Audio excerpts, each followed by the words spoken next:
Good afternoon. I thought I'm going to give you a little update. I'm in the parking lot here of Aldi's. And as you can see, it's raining. And I got out my cheap umbrella for $5. And the thing broke when I opened it up. And one of these little hooks came out. And it went right into my finger. And then I went to the back of my car and I got the old first aid kit out. And of course no band-aids in it, but we had a sterile pad which was still sterile. And we had the adhesive tape.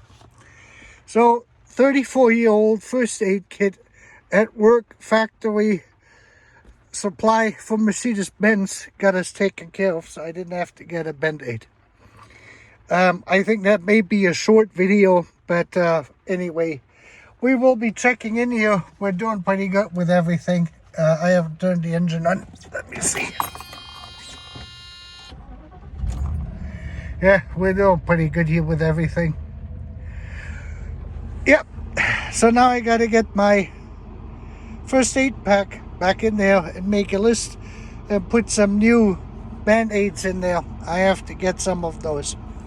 You have a great weekend.